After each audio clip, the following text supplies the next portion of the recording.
Hello? Why? I was expecting you to say something first. Why did I say something first? You have the list of things to talk about.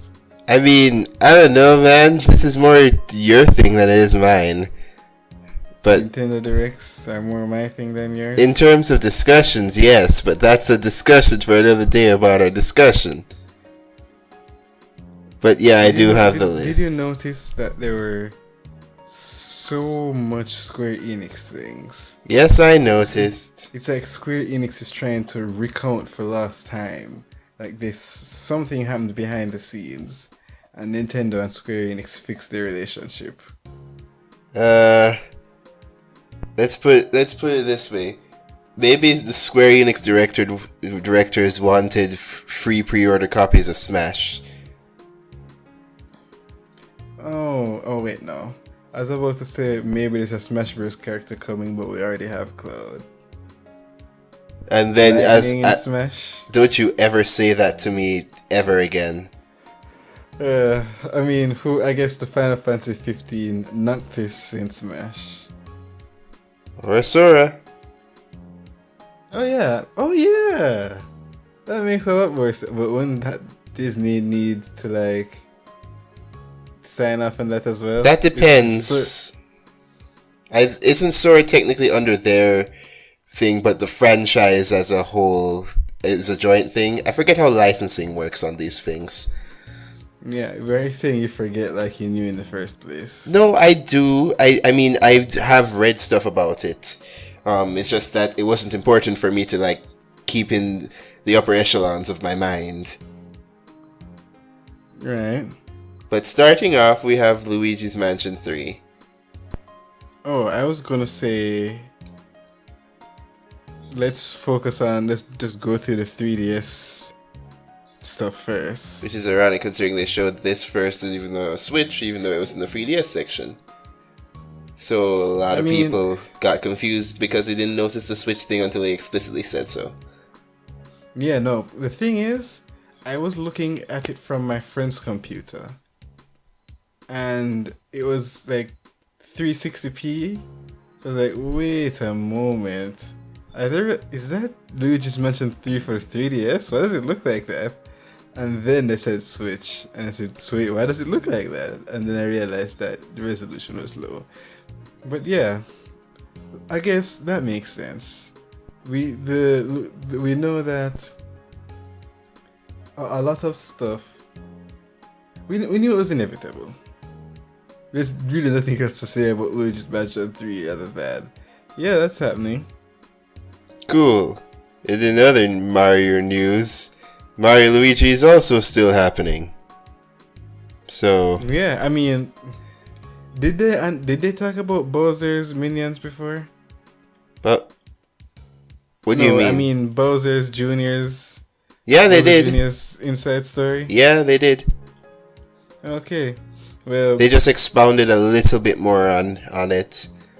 It does look like I'm assuming it's the same writers. It does look like an interesting story.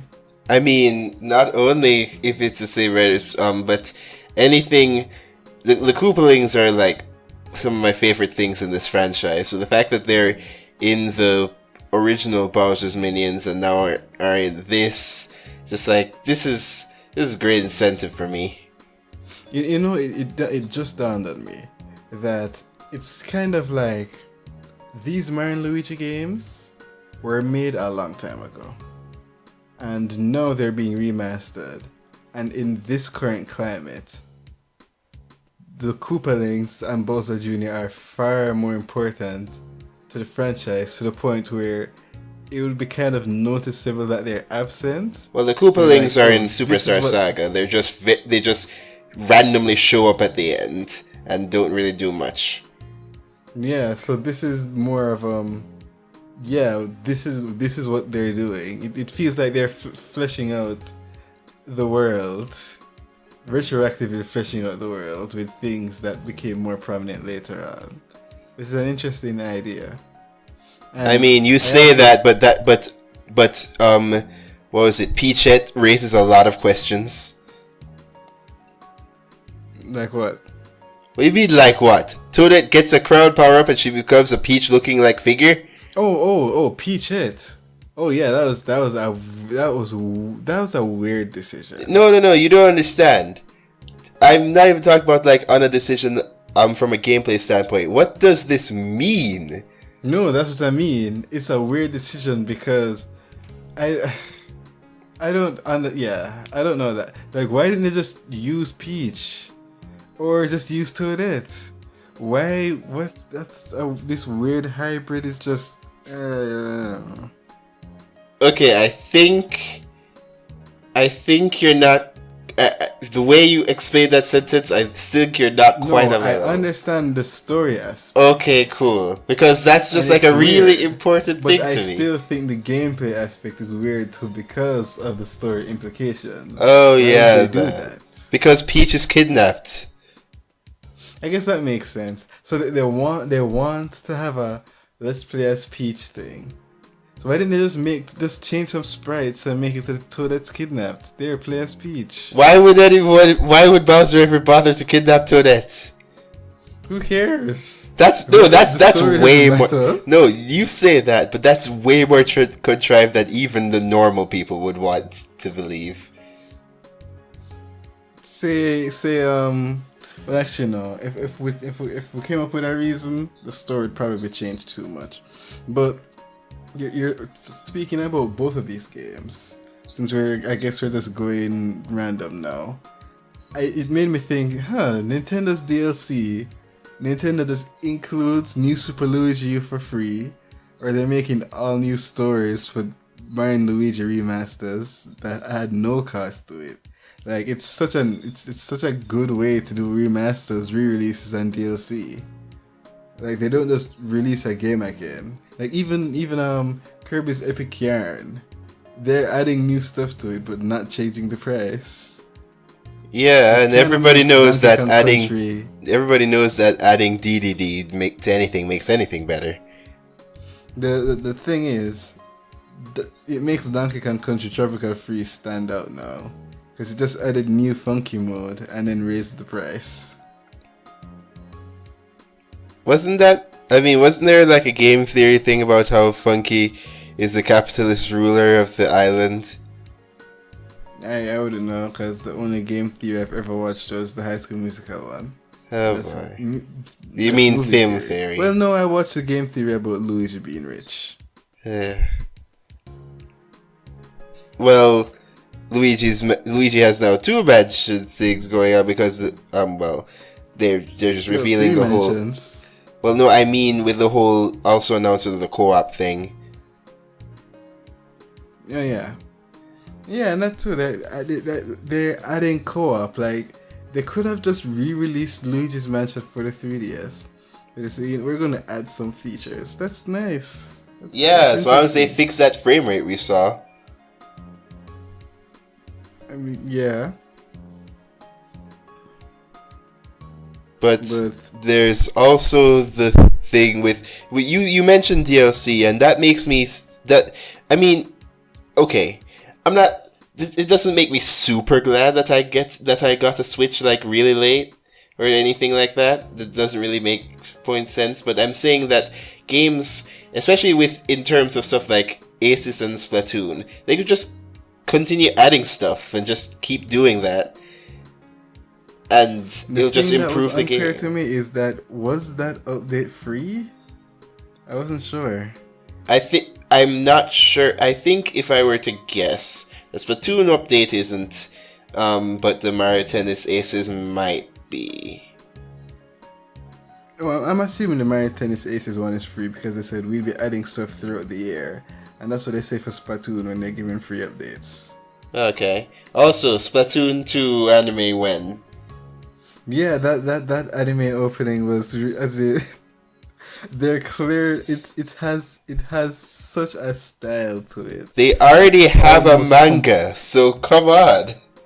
It's the Splatoon style is almost completely separate from everything else related to Nintendo, and even ARMS, you could kind of feels a bit more Nintendo than Splatoon. That's just its own thing completely. and you can tell that it's his own thing because the guy's like, the announcer pretty much says, "Let me shut up now, so Splatoon can do its thing," and it has its own entire thing by itself completely. It even had like the Japanese after opening credits kind of thing. Yes. I was waiting for those, grando sponsor kind of thing to just like show up eventually, and I was like, why are you doing that? Are you teasing? Was that just a stylistic choice? It was clearly a tease because it didn't really say anything other than new locations, new outfits. Because I'd be so down for an anime, man, so down. I thought it was going to be like some story expansion about some old traditional Japanese mansion or something. It's like, what's going on? That'd be way too many mansions, dude. That would be way too many mansions for. Yeah, that's very true. Yep. But in terms of stuff that there's way too much of, I have to say, well, okay, I don't like phrasing it that way. Saying it that way makes it sound like I'm annoyed. But the whole beat 'em up bundle thing, I was never really into that kind of stuff at all. But I'm glad they're here. It's weird. While we were watching it, Lincoln turned to me and said, "Do you recognize any of these games?" And my answer was, "I never played Capcom games. The only Capcom game I played growing up was Minish Cap." Yeah, and that already has half of Capcom in it, so you've done what you said. So, yep. But with all this stuff, these type of games are always more. If somebody has it, why not? Then sure, why not? I know like half of what they showed. It still feels like, because you look at everyone else, Square Enix. I guess we're probably going to talk more about that soon. But they're going all into the Switch. Bethesda is very confident in the Switch. They're giving Doom and stuff like that. And everybody loved that, like with the trailers and such. Ubisoft is they're making their own. They're pretty much developing games exclusive for the Switch. And then Capcom is just, here's a re-release of old games, and they're just so, as in, it seems too late for Capcom to still be non-committal to the Switch. Yeah, especially considering Capcom is sitting on so many things that this would be like, okay, it's a good start, and the Switch is going to carry on for a while. So, but I'd say it looks more like they're late relatively, that they won't reap in as many profits because of that, but it's not like to a big detriment. I mean, because it's not like Capcom, the Street Fighter 2, and I heard that the Street Fighter 2 they released for the Switch was real overpriced. It is still sold like over 500,000 copies last time I checked, a very long time ago, so it's probably much higher than that now. That's like, because people will buy any version of Street Fighter 2. Street Fighter something? I'm not sure about that. What? Huh? Repeat that? What? I said anybody will buy any Street Fighter fan will buy any version of Street Fighter 2 that comes out. Well, that's true, but yeah, doesn't really matter what. They've had success on the Switch, and yet they're still just saying, "Here's a re-release." I don't know. Capcom's weird right now. Yeah, and speaking of weird, Katamari Damacy re-rolled, bro. It is so great to see this franchise just like it's weird to just see this franchise just addressed normally. I don't think I've ever like seen it. I've always just been reminded that it exists, and oh, there was a new game that came out then. Oh, there's a new game that came out then. But to see it like officially like put out and with the original being remastered, like, you know, this is great. It's always been a franchise I wanted to get into, but never had the means or the money. Yeah, and it seems it's a little weird to see. Like, I would have never expected Katamari to be a major part of a Nintendo Direct. That definitely came out of nowhere. Well, people were happy, so Well, yeah, as long as people are happy, that makes sense. well, Nintendo's philosophy on that is a bit skewed because of the whole NES thing. I think they're really overestimating it in terms like, oh, all these classic NES games. Like, guys, we've been doing this for years. We don't They're really not care. overestimating it. They're just trying to do the bare minimum to make the online service not look terrible. But they're too stingy to actually do anything substantial. Oh, I guess that is one way of looking at it. Yep, so everyone's just waiting for that to. I mean, people are gonna buy it because people want to play Smash Bros. Online. I mean, It's gonna be bad, but I remember that particular part where they like unveiled the Smash Bros. Thing and like, okay, that's nice. Also, we have this new controller, and it's literally just the Smash side, and then like, it's just like, okay, what? I mean, are you acting like that's something to bring attention to? It's literally 2 lines. It's just 2 white lines on the thing. and it seems to be actual SNES controllers, not Joy-Cons made to look like SNES controllers, which means they really only exist to play the SNES games online on the Switch. Seems like a waste of money. Wasn't paying Of enough course. attention to verify that, but okay. Like, I'm looking right now and I'm not seeing anything that looks like a regular Joy-Con setup. So people are gonna buy it anyways. Because that's that. Oh, no, I don't want to say nostalgia, but like recapturing childhood. Why is childhood constantly getting away from them? That they have to keep recapturing it like this. Seems like a Because sad catching existence. mechanics are too hard. That's why Masuda, he lowered the difficulty of catching mechanics in Pokemon Go. I mean, I still maintain my stance on Pokemon Let's Go. And nothing they've shown so far has made me change that stance. It's just seems like a thing that's there. In fact, and you're all sourpuss about the franchise now, but I'm not. But this is a game that I would really not lose any sort of sleep over when it's released or whatever, like at all. Even though I'm almost all about like new releases Pokemon wise, dependent on if it's The thing more known about things. Pokemon Let's Go to the polls is Because it's midterms. alright. Someone actually made a joke about that. That was genius, but yeah. Basically, they've kept saying that Pokemon needs to get Pokemon has gotten easier and easier since Gen 4 to Gen 7, right? Yeah.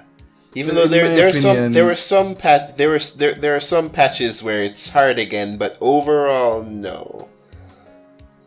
Yeah. For in my opinion, it's just been getting easier and easier.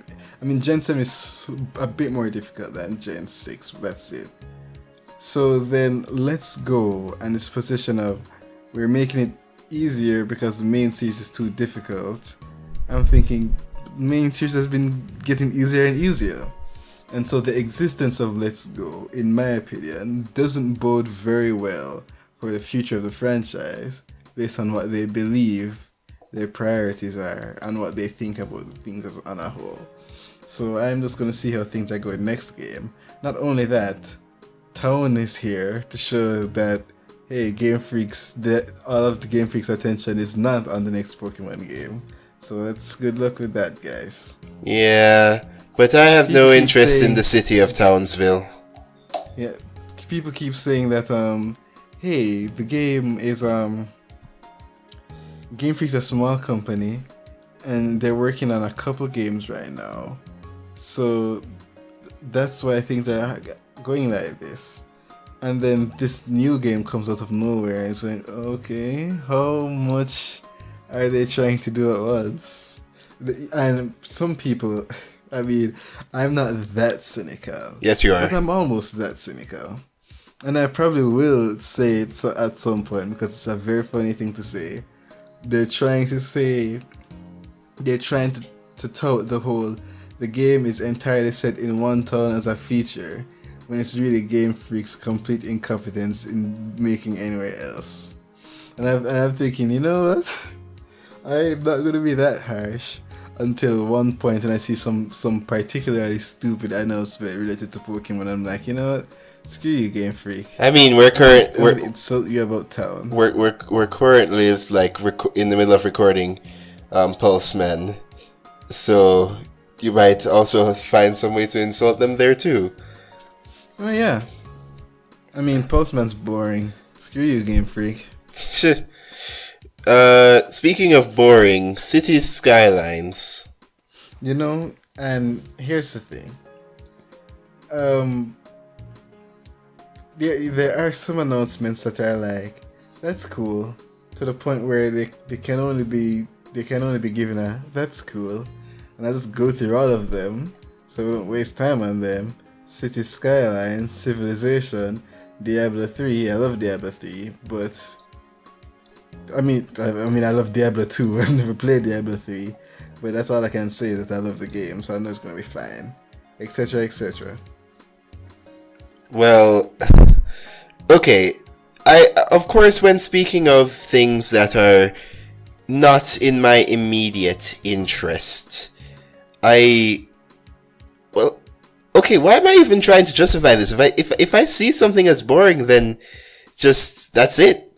It's just it's more a problem if it's something that I know I should like, but I still see it as boring.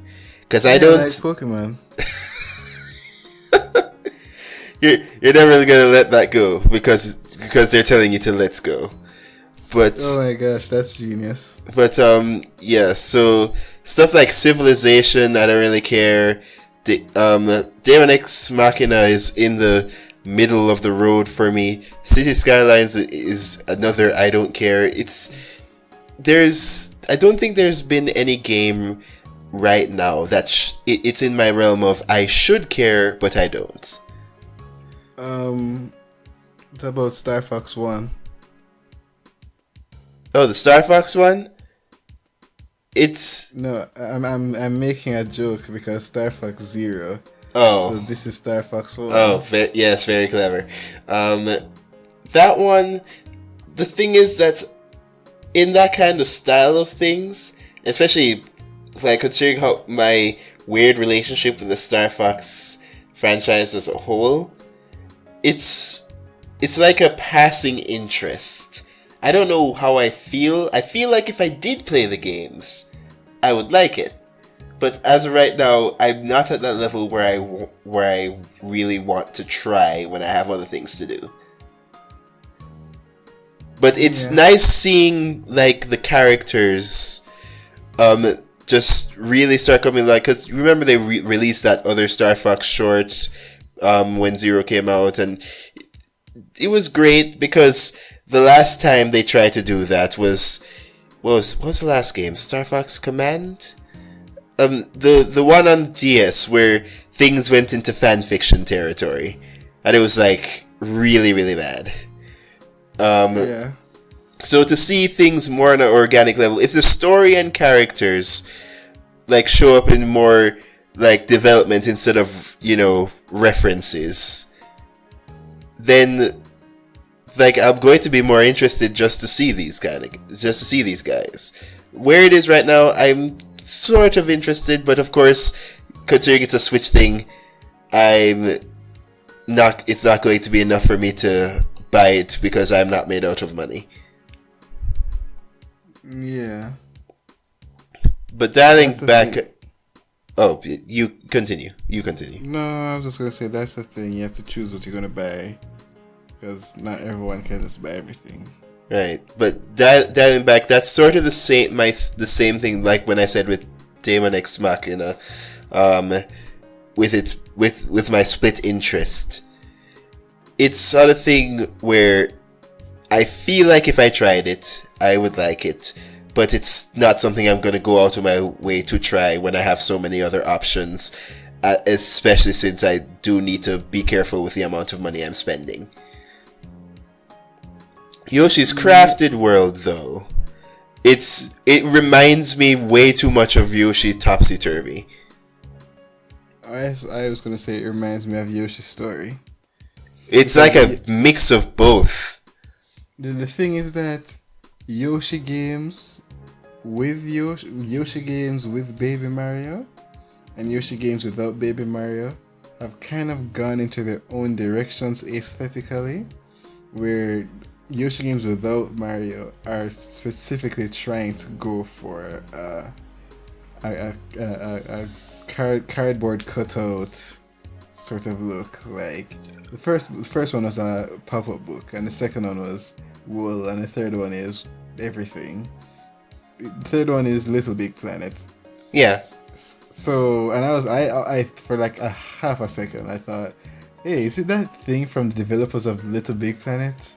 That thing that was on the Vita where you could interact with the world by sticking your finger on the touchpad. I was like, are they porting that to the Switch? But yeah, they're going for that aesthetic, while the ones with Baby Mario are sticking to the pastel colors. I mean, New Island went a bit hard on the pastel colors, but yeah. And I like that they both thingies have different aesthetics. I'm not sure what to think about the fact that they've more or less abandoned the Baby Mario thing. Honestly, I've never played a Yoshi game that didn't have Baby Mario in it, so I don't know how the... Maybe that's why you're so grumpy. Yeah, maybe. So it's funny.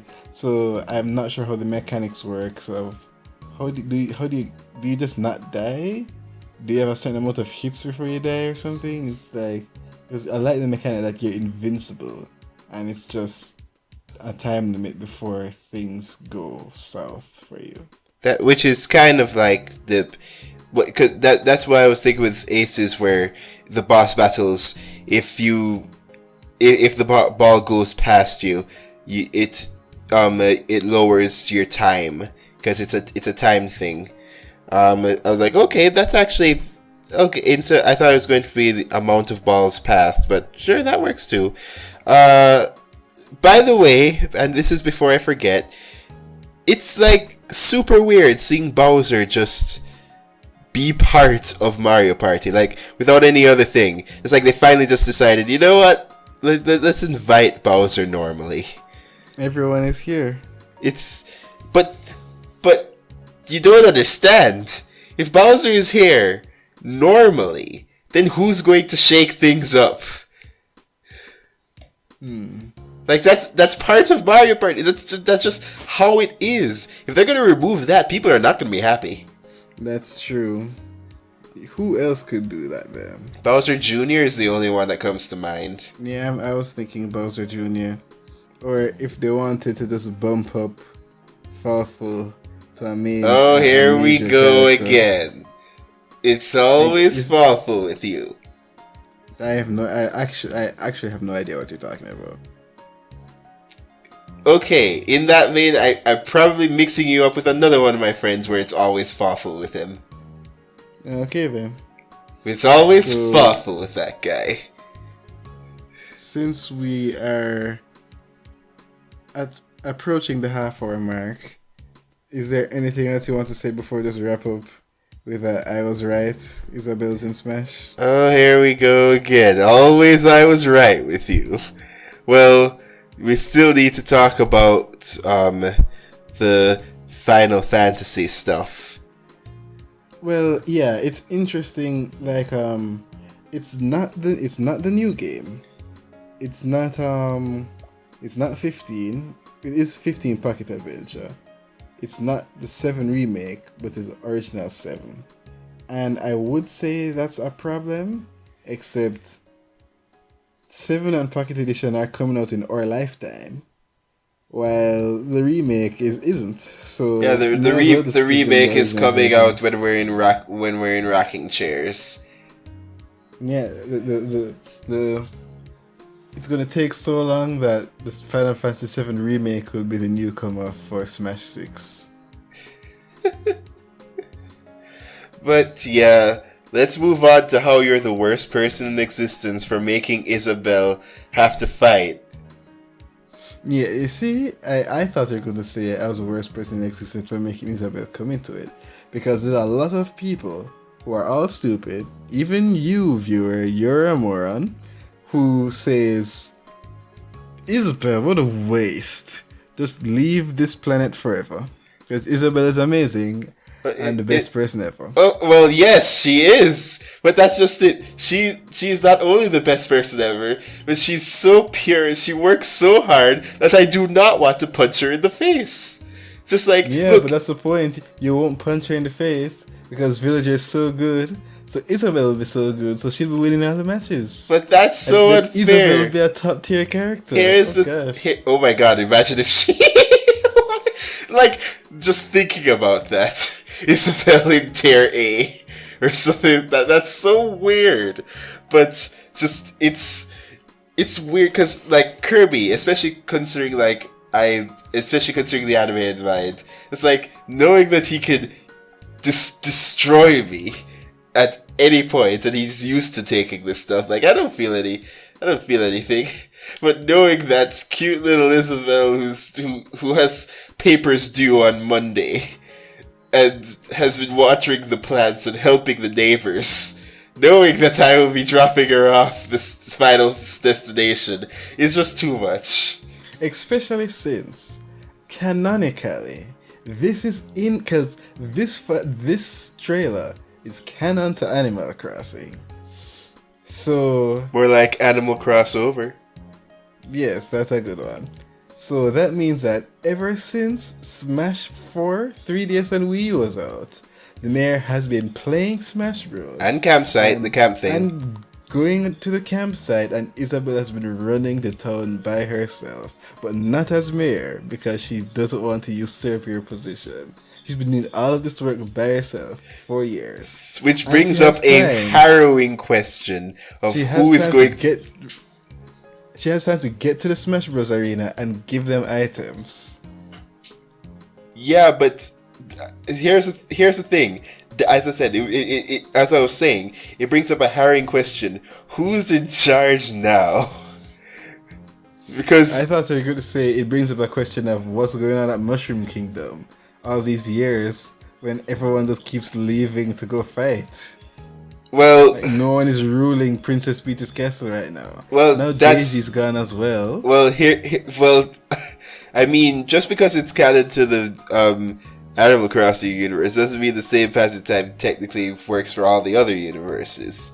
I mean, that's true, but with consistency in the trailers. I mean, consistency in if you count that, then Luigi's dead. Oh yeah.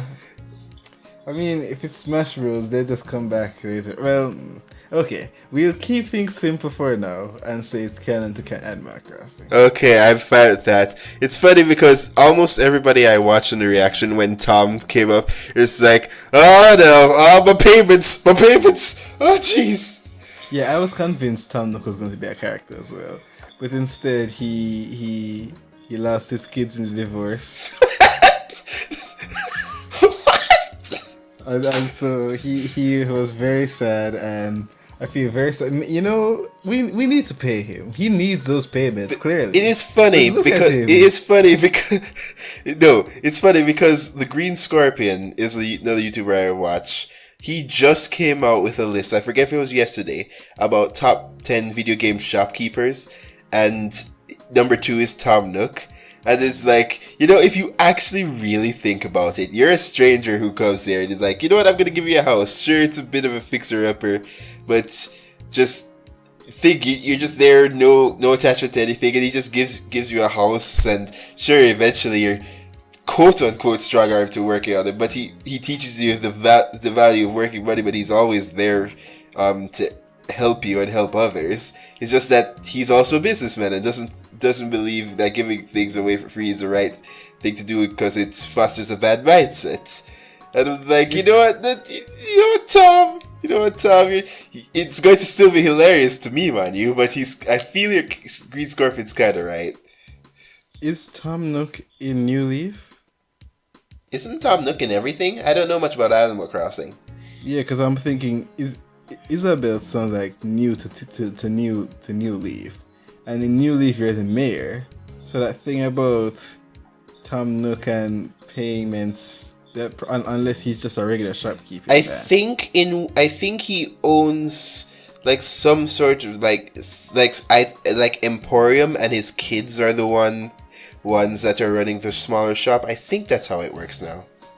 I mean, I'd assume Tom Nook has to be New Leaf because he's been too much in popular culture, quote unquote, to have had for his last appearance to be Wild World.